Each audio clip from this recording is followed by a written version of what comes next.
दोस्तों, एक बूढ़े बूढ़ा उल्लू ने बताया कि चाहे कोई कितना ही सगा हो, अपनी पत्नी को इन दो लोगों के साथ अकेला कभी मत छोड़ना, नहीं तो वह आपकी औरत की यह चीज ले लेगा।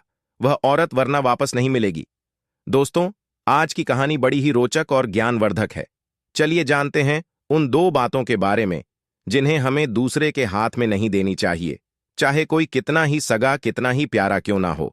दूसरे के हाथ में देने पर यह फिर वापस नहीं मिलती है, इस्तेमाल कर लेता है, जो कि कड़वा है पर सच है। मित्रों, आज का वीडियो, आज की जानकारी बहुत ही महत्वपूर्ण और जीवन में प्रेरणा देने वाली है। यदि आपने वीडियो को पूरा देख लिया तो विश्वास मानिए, आप बहुत ही अनमोल बात सीख जाएंगे। आप हमारे चैनल को सब्सक्राइब कर लेते हैं, तब आपको ज्ञान भरी बातें सीखने को मिलेंगी। सब्सक्राइब जरूर करें। तो चलिए बिना देर किए आज की यह कहानी शुरू करते हैं। मित्रों, अब वही आज बूढ़ा उल्लू और गधे का दूसरा संवाद मैं आपको सुनाने जा रहा हूं। उधर बूढ़ा उल्लू गधे की पीठ पर बैठकर जंगल की सैर कर रहा था। बूढ़ा उल्लू का मकसद गधा को रास्ता बताना नहीं था।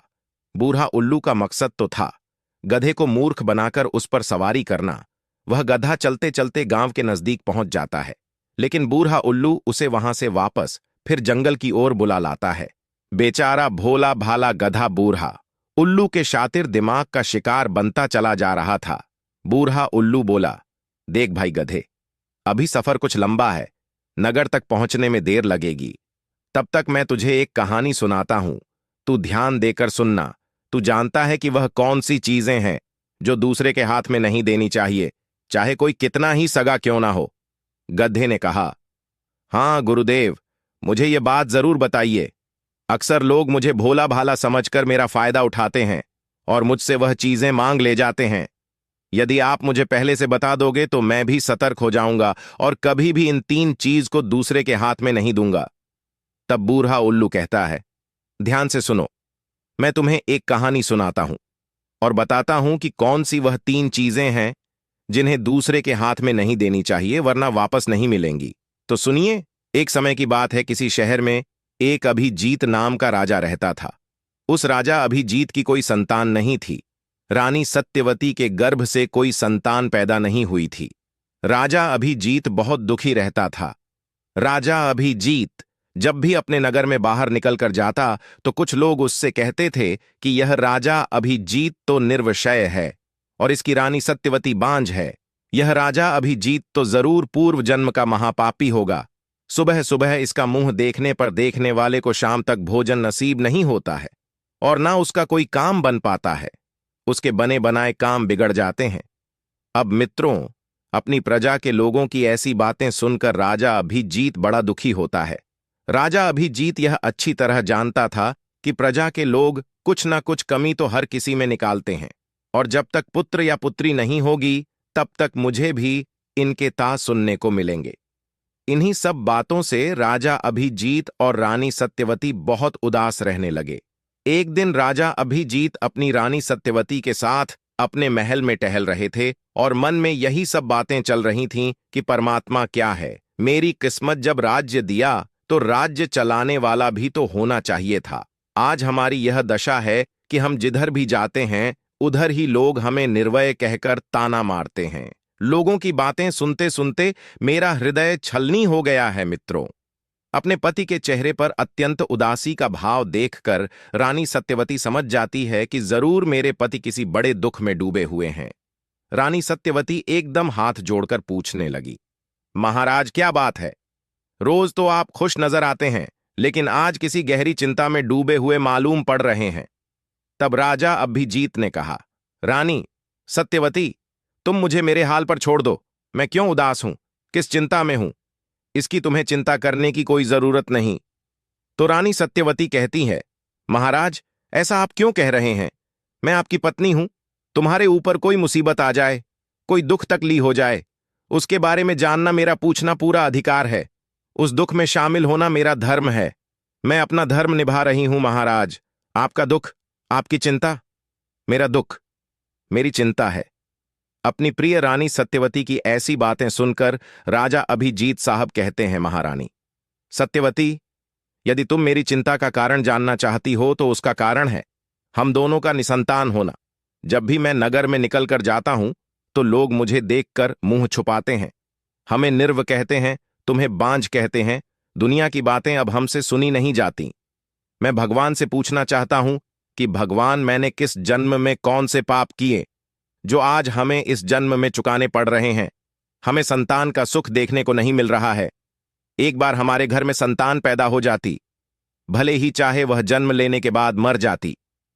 मित्रों, रानी सत्यवती अच्छी तरह से समझ गई कि मेरे महाराज इसी बात को लेकर दिन रात दुखी रहते हैं, इसलिए महाराज अपना राजकाज भी ठीक से नहीं कर पा रहे हैं।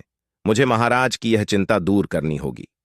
यही सोचकर रानी सत्यवती ने अपने महाराज को खुश करने का निश्चय कर लिया।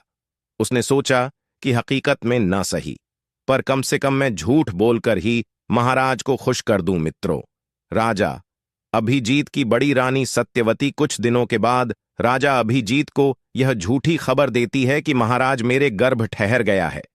अब आपको संतान को लेकर चिंतित होने की कोई जरूरत नहीं है।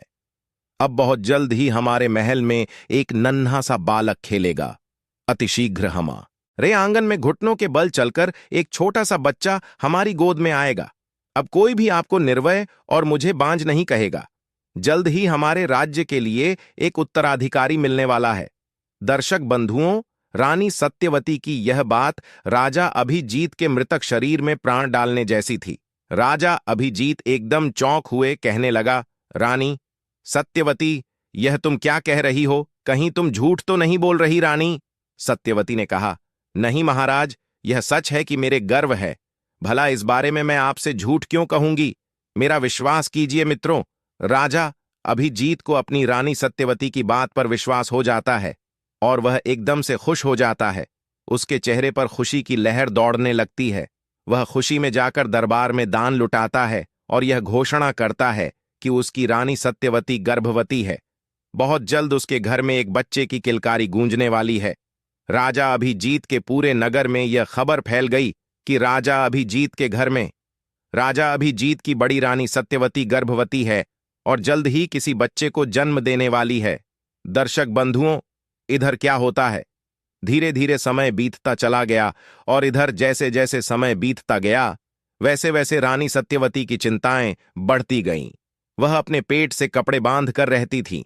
जब 9 महीने का समय पूरा हो गया तो रानी सत्यवती और भी ज्यादा घबराने लगी कि अब क्या होगा। मैंने तो अपने महाराज को खुश करने के लिए सिर्फ उनसे झूठ बोला था।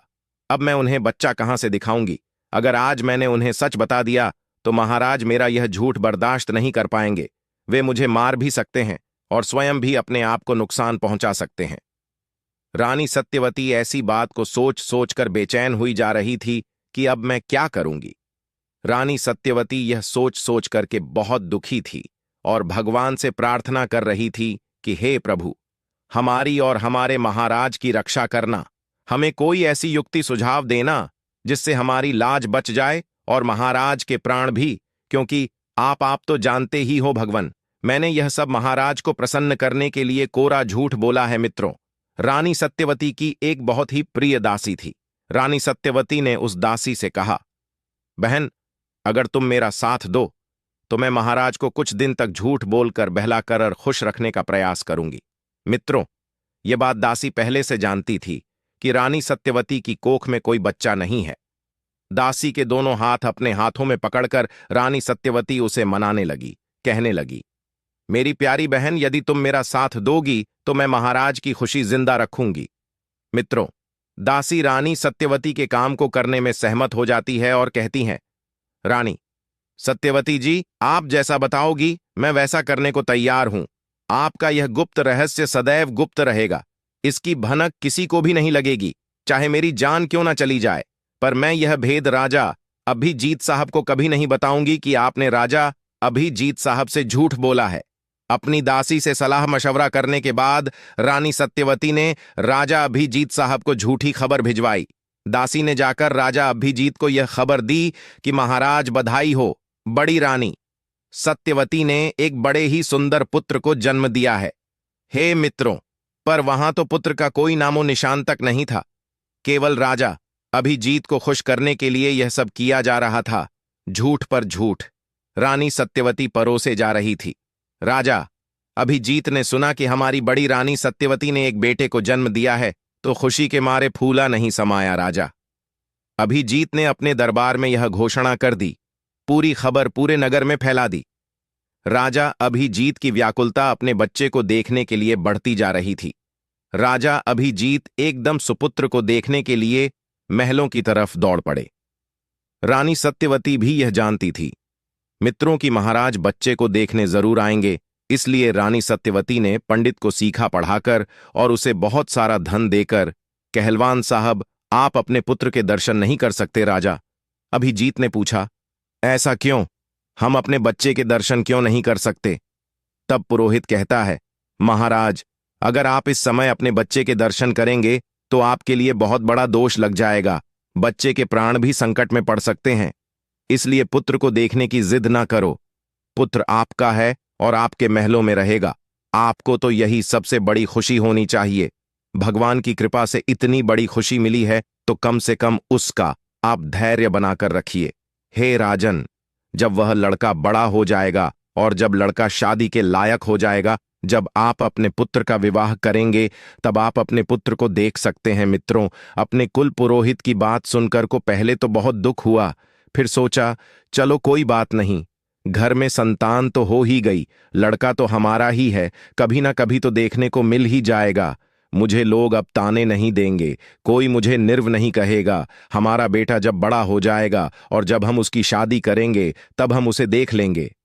कुल पुरोहित की बात सुनने के बाद राजा अभिजीत संतोष धारण करके राज दरबार की तरफ निकल जाता है और दरबार में पहुंचकर खूब दान लुटाता है। उधर रानी सत्यवती महलों में बैठकर बहुत रोती है कि मैंने अपने महाराज को झूठी खुशी देकर अच्छा नहीं किया।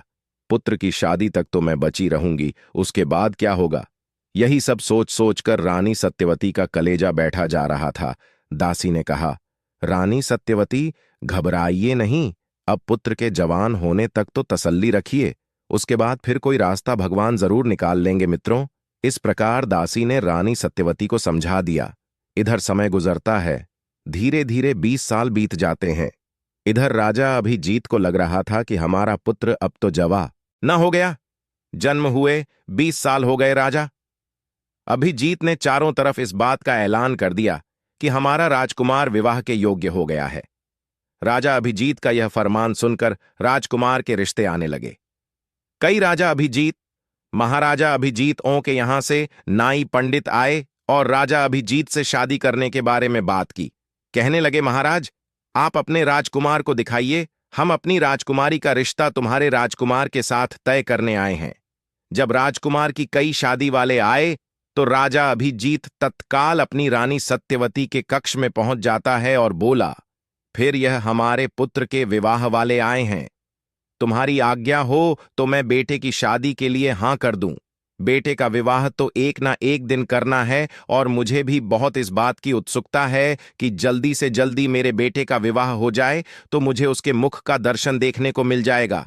हे रानी सत्यवती, कई देशों के नाई पुरोहित आए हैं और वे हमारे राजकुमार को देखना चाहते हैं। हे रानी सत्यवती, मुझे ना सही तो कम से कम उन लोगों को राजकुमार को दिखा ही दो। और मित्रों, रानी सत्यवती अब कैसे कह दें कि पुत्र तो है ही नहीं। अब तो रानी सत्यवती ने फिर बहाना बना दिया, फिर झूठ बोल दिया। महाराज, आपकी यह बात सही है, क्योंकि रिश्ता करने वाले जब लोग आएंगे तो उनको लड़का तो दिखाना ही पड़ेगा। लेकिन एक बात बहुत बड़ी है।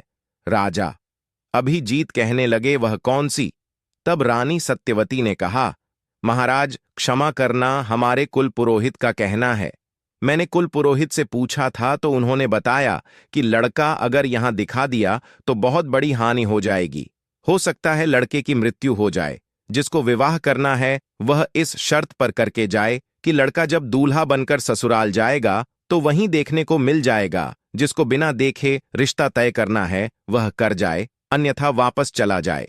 रानी सत्यवती की बात को सुनकर कि राजा अभिजीत फिर वापस चला जाता है और जो रिश्ता लेकर के आए थे उनसे जाकर के कह दिया कि भाई लोग क्षमा करना, बिना देखे ही अगर आप रिश्ता तय करना चाहते हैं तो हम करने को तैयार हैं, क्योंकि हमारे कुल पुरोहित का कहना है अगर लड़का अभी दिखा दिया तो बहुत बड़ा अपशगुन हो जाएगा। लड़के के लिए कुछ भी हो सकता है, इसलिए लड़का यहां नहीं दिखाया जाएगा। लड़का सीधा विवाह मंडप में दिखाया जाएगा। अगर आपको यह मंजूर है तो आप हमारे पुत्र के साथ रिश्ता कर सकते हैं, वरना मेरी मजबूरी है। अब मित्रों, यही बात राजा अभिजीत ने उन सभी देशों के नाई और पुरोहितों के सामने रखी। यह बात सुनकर के वहां से वे सब लोग वापस चले जाते हैं। मित्रों, संयोग से एक राजा अभिजीत ऐसा आता है जो बिना राजकुमार को देखे ही अपनी बेटी का रिश्ता तय करके चला जाता है। बोला, कोई बात नहीं, लड़का मंडप में तो देखने को मिल ही जाएगा, तो वहां देख लेंगे, इसमें क्या है मित्रों। वही होता है। वह राजा अभिजीत जो था, अपनी बेटी का रिश्ता उस लड़के से तय करके अपने घर को चला जाता है। किस लड़के से जो सिर्फ राजा अभिजीत की कल्पनाओं में था, जिसका अभी जन्म भी नहीं हुआ था। उधर घर जाकर के राजा अभिजीत अपने विवाह की तैयारियां करने लगता है। इधर राजा अभिजीत सारी बात अपनी रानी सत्यवती को जाकर बताता है कि एक राजा अभिजीत ने अपनी बेटी का रिश्ता हमारे पुत्र के साथ तय कर दिया है और विवाह की तारीख भी पक्की हो चुकी है। अब हम अपने पुत्र का बड़ी धूमधाम से विवाह करेंगे। मित्रों, अपने राजा अभिजीत की बात को सुनकर के रानी सत्यवती ने कुछ जवाब नहीं दिया। कहने लगी, ठीक है, हम तैयार हैं, तुम विवाह की तैयारी करो और बेटे की शादी शान से करने के लिए जाओ। राजा अभिजीत के साथ कुछ समय बिताने के बाद राजा अभिजीत अपने दरबार को आ जाता है। इधर रानी सत्यवती को बड़ा दुख होता है। रानी सत्यवती ने अपनी दासी को बुलाया और रानी सत्यवती बहुत रोई। कहने लगी, बहन, अब तो हमारे पुत्र का विवाह भी हो गया है, तारीख भी निश्चित हो गई। अब बताओ मैं क्या करूं? इस बात को मैं कैसे छुपाऊं? अब मैं कैसे जिंदा रहूंगी? हे दासी, मैंने ऐसा झूठ काहे को बोला? मैंने ऐसा झूठ बोलकर के अपने पति को खुश क्यों किया, जिस झूठ में मैं ही फंसती चली जा रही हूं?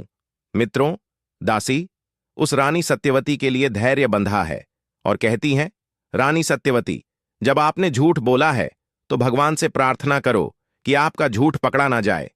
परमात्मा कोई ना कोई रास्ता हमें जरूर दिखा देंगे। मित्रों, इधर जब शादी की तारीख आती है तो राजा अभिजीत बारात को सजाते हैं। अपने पुत्र का विवाह करने के लिए बारात को ले चलने की तैयारी करते हैं। राजा अभिजीत ने अपने रिश्तेदारों में हर जगह खबर भिजवाई। रानी सत्यवती से कहा कि अपने पुत्र को दूल्हा बनाओ और उसे डोली में बैठा दो। आगे राजा अभिजीत ने कहा, आप अपने पुत्र को दूल्हा बना करके तैयार करिए और मैं बारात को देखता। राज्य दरबार की ओर राजा अभिजीत निकल जाता है। इधर रानी सत्यवती दासी के पास में बैठी बैठी बहुत रो रही है और कह रही है कि रे दासी, अब मैं क्या करूं? फिर रानी सत्यवती ने और दासी ने सलाह मिलाई। रानी सत्यवती ने कहा कि दासी, मेरे दिमाग में एक बात आती है। अब जो होगा सो होगा, लेकिन हमें यह रहस्य, यह भेद छुपाना तो पड़ेगा ही। तुम एक काम करो, एक आटे का दूल्हा बनाओ और उसे सजाकर अच्छी तरह से पालकी में बैठा दो। सबसे कह दो कि यह पालकी कहीं रास्ते में खोलकर कोई भी ना देखे। पालकी सीधी विवाह मंडप में ही खोली जाएगी। मित्रों, वही होता है। दासी ने आटे की एक लूट बनाई और उसका एक दूल्हा बनाया और दूल्हा बनाकर उसको सजाकर उसी पालकी में बैठा दिया। पालकी भी चारों तरफ से बंद कर दी और पालकी में राजकुमार बैठा हुआ है जो सिर्फ आटे का है, और पालकी को चारों तरफ से बंद कर दिया। इधर बड़ी धूमधाम से महाराज बारात के साथ प्रस्थान करते हैं और इधर वह पालकी लेकर कहार चलते हैं। रानी सत्यवती ने कहलवान की को खोलकर नहीं देखेगा। महाराज से भी कह दिया कि इस पालकी का ध्यान रखना, इस पालकी को कोई भी रास्ते में ही खोले।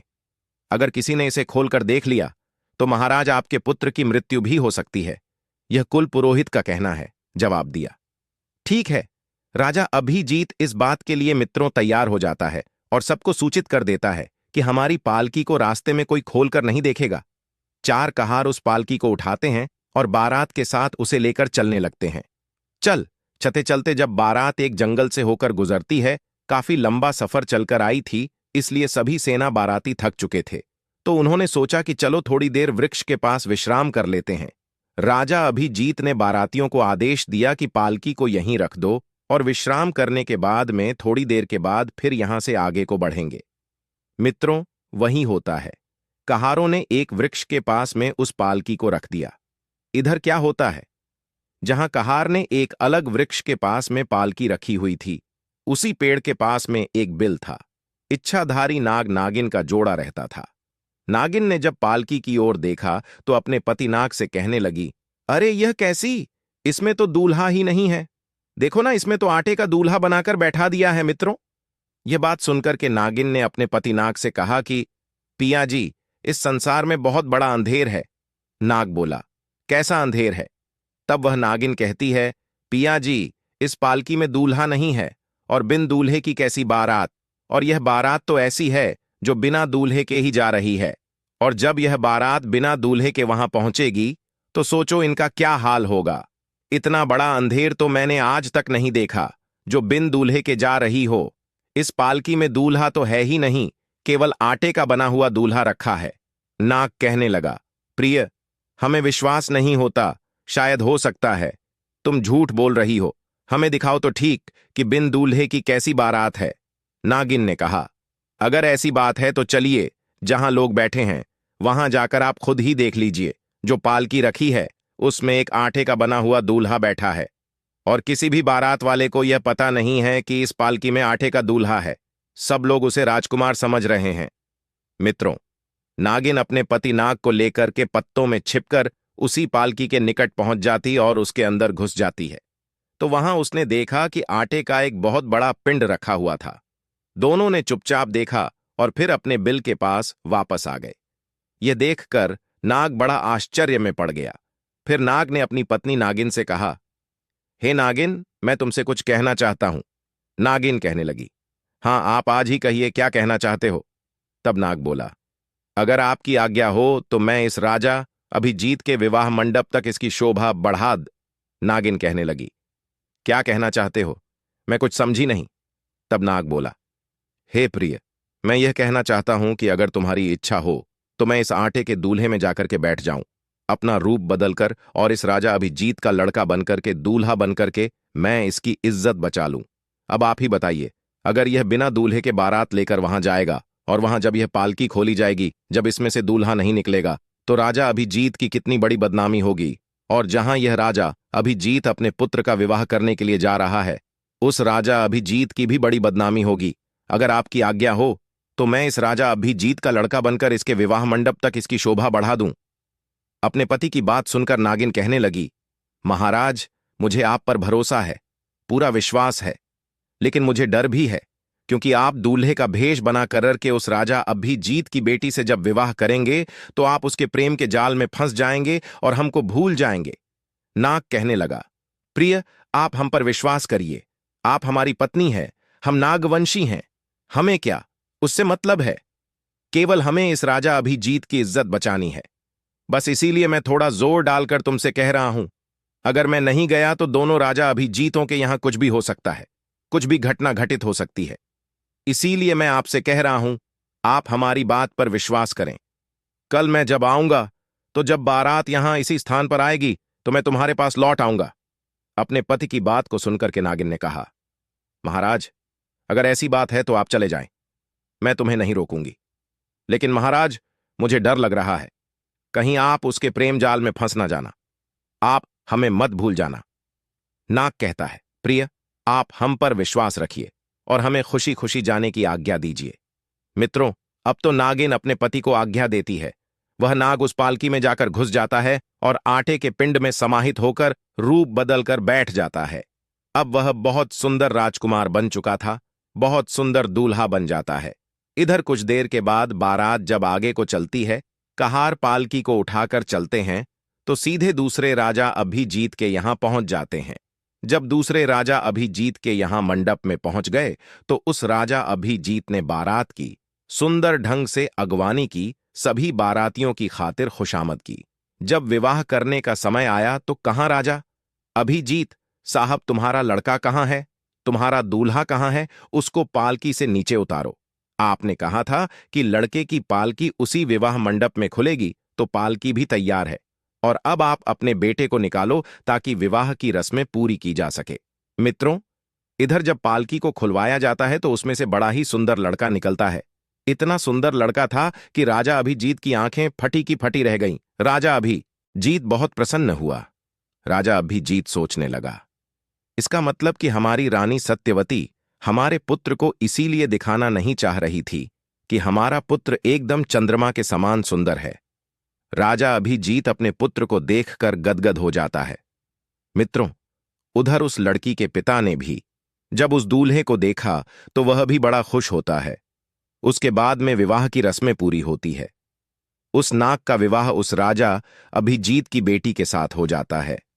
बड़ी धूमधाम से विवाह हुआ और विवाह होने के बाद में इधर उस नाग ने अपने पिताजी से कहा, पिताजी, अब हमारी पालकी अलग होनी चाहिए और हमारी पत्नी की पालकी अलग होनी चाहिए। राजा अभिजीत ने कहा, बेटे, यह कितनी बड़ी बात है। कोई बात नहीं, हम तुम्हारे लिए अलग अलग पालकी सजवा देते हैं। मित्रों, राजा अभिजीत ने हुक्म कर दिया कि हमारे बेटे की अलग पालकी तैयार की जाए और आप अपनी बेटी की अलग पालकी तैयार करवाओ। राजा अभिजीत ने कहा, ठीक है। इस प्रकार से दूसरी पालकी तैयार करवाई। अब कहार लोग उस पालकी को लेकर चल देते हैं। इधर पीछे से बारात चलती है। उसी रास्ते से बारात लौट कर जा रही थी। चलते चलते जब वे उसी स्थान पर पहुंचे तो विश्राम करने के लिए ठहर जाते हैं। कहारों ने उन पालकियां को एक वृक्ष के पास में रख दिया। उसके बाद सब लोग वहां विश्राम करने लगे। इधर क्या होता है, जो दूल्हा था, जो इच्छाधारी नाग था, जो भेष बदलकर राजकुमार बनकर दूल्हा बनकर गया था, उसकी पत्नी नागिन बड़ी ही बेसब्री से उसका इंतजार कर रही थी कि मेरे पति आज का मुझसे वादा करके गए हैं और वे आते होंगे, बारात भी आ चुकी है। वह राजकुमार नाग बनकर के अपनी पत्नी नागिन से मिलने जाता है और मिलकर के बड़ा खुश होता है। कहता है, प्रिय, मैंने इस राजा अभिजीत की इज्जत को तो बचा लिया। मैंने इसके विवाह मंडप की शोभा बढ़ा दी। मैंने उसका विवाह भी करवा दिया और वह होने वाली पत्नी दूसरी पालकी में बैठी हुई है। मित्रों, ये सुनकर नागिन बहुत खुश होती है।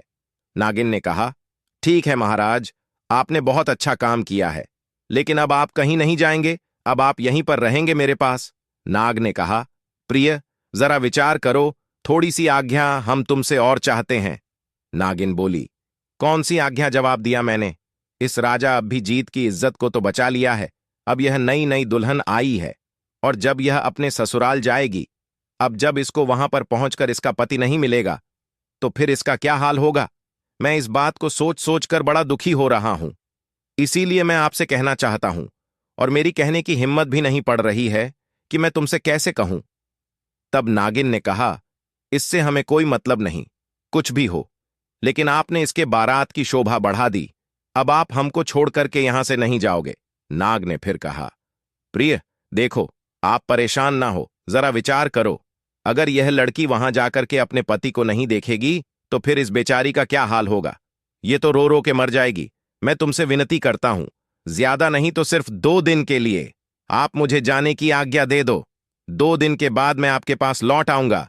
जब यह लड़की अपने मायके के लिए चली जाएगी, जब इसके पीहर वाले इसको पीहर ले जाएंगे, तब मैं आपके पास चला आऊंगा। केवल 2 दिन की हमें आज्ञा दे दो। मेरी बात पर विश्वास करो, मैं तुम्हें धोखा नहीं दूंगा। मैंने उस दिन भी कहा था कि हम लोग नागवंशी हैं, इसलिए हम तुम्हें धोखा नहीं देंगे। अपने पति की बात को सुनकर के वो नागिन बड़ी दुखी होती है और कहती है कि हे पियाजी, आज हमें विश्वास हो गया कि तुम हमसे झूठ बोल रहे हो। हमको धोखा देकर के तुम चले जाओगे, तुम हमें भूल जाओगे। हमको तड़पता हुआ छोड़ करके तुम जाना चाहते हो, इसीलिए तुम जाने की बार बार हमसे जिद कर रहे हो। मित्रों, नागिन ने अपने पति से बहुत विनती की, लेकिन नाग उसे बार बार समझाने लगा और कहा कि मैं तुम्हें वचन देता हूं कि मैं लौट करके तुम्हारे पास जरूर आऊंगा। मुझे उससे कोई मतलब नहीं। 2 दिन की आज्ञा हमें दे दो, मैं तुम्हें धोखा नहीं दूंगा। मित्रों, इस प्रकार वह नाग अपनी नागिन को समझाता है और नागिन से आज्ञा लेकर दूल्हा बनकर फिर उसी पालकी में जाकर बैठ जाता है। इधर मेरे बंधुओं, उधर जो रानी सत्यवती थी, वह मंदिर में जाकर भगवान से अरदास लगाती है, प्रार्थना करती है, हे प्रभु, मेरी रक्षा करो, मेरी लाज बचा लो। मैंने तो अपने पति को खुश करने के लिए झूठ बोल दिया, लेकिन हमें यह नहीं मालूम था कि बात यहां तक पहुंच जाएगी। अब मैं क्या करूं? मेरी लाज बचाओ भगवान, नहीं तो मैं मर जाऊंगी। मित्रों, इस तरीके से पूरी रात उस रानी सत्यवती ने रोते रोते उस मंदिर में निकाल दी। सवेरा हो गया, दिन निकल आया, लेकिन रानी सत्यवती अकेली उस मंदिर में बैठी रोती रही। मित्रों, ये बात केवल दासी को मालूम थी कि रानी सत्यवती कहाँ है, किसी को नहीं मालूम थी। इधर राजा अभिजीत अपनी पुत्र बधू और पुत्र की पालकी को लेकर अपने घर आता है, और इधर जब दासम प्लायम बारयों ने उस पुत्र को देखा तो उसे देखकर बहुत प्रसन्न हुए। सोचने लगे कि रानी सत्यवती इसीलिए अपने पुत्र को नहीं दिखाना चाहती थी, क्योंकि उसका पुत्र बहुत सुंदर है। जब उस दासी ने देखा कि राजा अभिजीत का पुत्र भी आया हुआ है, उसे तो मालूम ही था कि रानी सत्यवती का कोई पुत्र नहीं है। फिर दासी ने कहा कि पुत्र दुल्हन के साथ में आया है, तो उस दासी की आंखें चौंध आ गईं। वह आश्चर्य में पड़ गई। उसके लिए भी खुशी का कोई ठिकाना नहीं था। वह दासी भागकर मंदिर में जाती है, और मंदिर में उधर रानी सत्यवती माथा पटक रही थी, भगवान से अरदास लगा रही थी। दासी मंदिर में पहुंची और रानी सत्यवती को सारी बात बताती है कि रानी सत्यवती, भगवान ने तुम्हारी सुन ली। तुम्हारी पुत्र वधू तुम्हारे पुत्र के साथ ब्याही है, और तुम्हारा पुत्र बहुत सुंदर है। सब उसे देखने के लिए आए हैं। मित्रों, रानी सत्यवती ने जब अपनी दासी के मुख से यह बात सुनी तो वह बार बार भगवान को धन्यवाद करने लगी। खुशी के आंसू छलक आए, और भगवान को धन्यवाद करने के बाद दासी के साथ में वह रानी सत्यवती पर आती है और अपनी पुत्र बधू को बड़े सम्मान सहित घर में बुलाकर ले जाती है। अपने बेटे को सीने से लगा लेती है, कलेजे से चिपका लेती है, क्योंकि उसने तो झूठ बोला था। उसने सोचा यह प्रभु का प्रसाद है। मित्रों, उस राजा अभिजीत के लिए खुशी का कोई ठिकाना नहीं था। अब तो राजा अभिजीत बहुत ही दान लुटा रहा था, भंडारे कर रहा था। राजा अभिजीत के यहां खुशियां ही खुशियां मनाई जा रही थीं। अब वह नाग जो दूल्हा बनकर के आया था, उस लड़की का पति बनकर के जो आया, वह धीरे धीरे उस लड़की के प्रेम जाल में फंस जाता है। उस लड़की के प्रेम में फंसकर धीरे धीरे वह अपनी नागिन को भूलने लगता है। 2 दिन की कहकर आया था, यहां तो महीनों से बीत गए, लेकिन वह लौटकर अपनी नागिन के पास नहीं पहुंचा। उसने अपनी इच्छाधारी नागिन को भुला दिया। उसके प्रेम जाल में वह इतना फंस गया, वह अपनी नागिन को बिल्कुल भूल चुका था। इधर जब 2 महीने का समय हो जाता है, नाग लौटकर अपनी नागिन के पास नहीं आता है, तो बेचारी नागिन इंतजार करते जंगलों में भटकती है, ढूंढती फिर रही है कि हमारा पति अभी तक क्यों नहीं आया। इंतजार करते करते जब 2 महीने बीत गए तो नागिन को बड़ा दुख होता है, और वह नागिन क्रोधित होकर उस राजा अभिजीत के घर को चल देती है। सोचती जा रही थी कि मैं उसे जिंदा नहीं छोड़ूंगी, उस स्त्री को और अपने पति को भी जीवित नहीं छोड़ूंगी। ऐसा विचार करके वह नागिन उस जंगल में भटकती हुई जा रही थी। उधर मित्रों क्या हुआ, वो नाग जानता था कि वह नागिन मुझे ढूंढती हुई तक जरूर आएगी। इसीलिए उसने अपने पिता से कहकर राजमहल के चारों ओर बड़ी सी गहरी सी खाई खुदवा दी थी और उसमें पानी भरवा दिया। राजा अभिजीत ने पूछा, बेटा ऐसा क्यों? तो राजकुमार ने कहा, पिताजी, हम अपने महल की सुरक्षा के लिए ऐसा करवा रहे हैं। अब तो महल के चारों ओर खाई खुदवा दी गई, उसमें जल भरवा दिया। वह इच्छाधारी नाग विचार करता है कि हमारी नागिन शायद अब महल के अंदर नहीं आ पाएगी। वह उस लड़की के प्रेम में इस कदर फंस गया था कि अब वह वहां से जाना ही नहीं चाहता था। सोचता था कि इतनी सुंदर पत्नी मिली है, अब इसके साथ ही पूरी जिंदगी बिताऊं, क्योंकि यहाँ के जो माँ बाप हैं वह भी मुझे बहुत प्रेम करते हैं। अगर मैं चला जाऊंगा तो यह लोग कैसे रहेंगे और यह बेचारी कैसे रहेगी। इस प्रकार निश्चिंत होकर वह राजकुमार अपनी पत्नी के साथ राजमहल में रहने लगता है। उधर मेरे बंधुओं, वह नागन उस लड़की को डसने के लिए चलती है। राजा अभिजीत के राजमहल के पास आती है तो उसने क्या देखा कि महल के चारों ओर बड़ी गहरी खाई खुदी हुई है जिसमें पानी भरा है। नागिन समझ गई कि इसका मतलब क्या है। हमारे पति ने हमें मरवाने के लिए यह जाल बिछाया है। अब तो उसे और भी ज्यादा गुस्सा आया। सोचने लगी कि मैं अपने पति को जीवित नहीं छोड़ूंगी।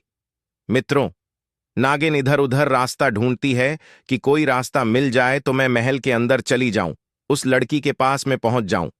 कुछ समय के बाद में थोड़ी सी जगह राजमहल में जाने के लिए उस नागिन को मिल जाती है। उसी के रास्ते वह नागिन जो थी वह महल के अंदर पहुंच गई। नागिन ने देखा कि उसका पति उस लड़की के साथ पलंग पर आराम से सो रहा था। नागिन जब वहां पहुंची और अपने पति को उस लड़की के पास में सोता हुआ देखी तो उसके क्रोध का कोई ठिकाना नहीं रहा।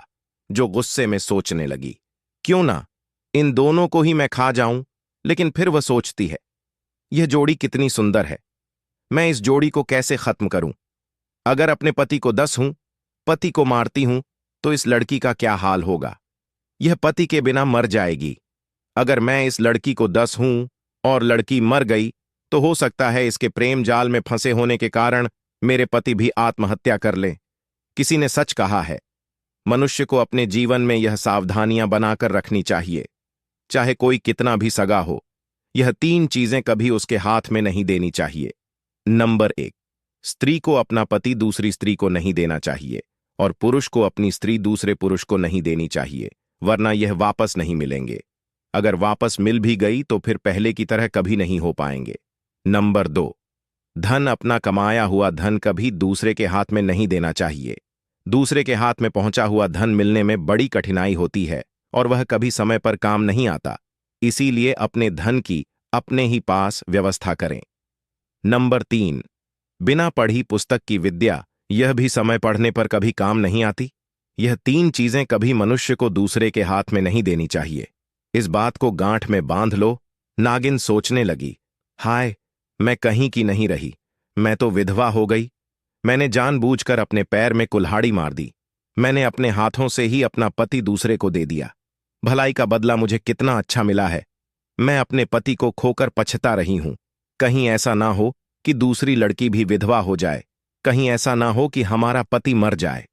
दोस्तों, यह विचार करने के बाद में वह नागिन अपने पति को डसने का और उस लड़की को डसने का विचार बदल देती है। नागिन ने सोचा कि मैं यहीं पर फन पटक पटक कर अपनी जान दे देती हूं। दोस्तों, नागिन ने पलंग के पास मैं ही अपना फन पटक पटक कर जान दे दी।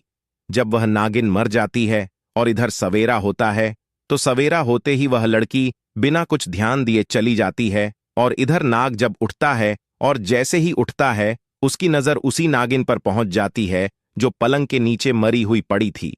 अपनी नागिन को देखकर वह नाग एकदम अंदर से बहुत दुखी होता है, रोने लगता है, पछताने लगता है और उसे उठाकर बार बार एक ही शब्द कहने लगा, मेरी प्राह न प्यारी, मुझे क्षमा कर दो, मुझसे बहुत भूल हो गई। मुझे क्या मालूम था कि तुम मर जाओगी, और मरते मरते तुमने मुझसे कुछ कहा भी नहीं। गलती तो सब मेरी है कि मैं इस लड़की के प्रेम में पड़कर मैंने तुमको भुला दिया, लेकिन तुमने अपना वास्तविक प्रेम निभाया।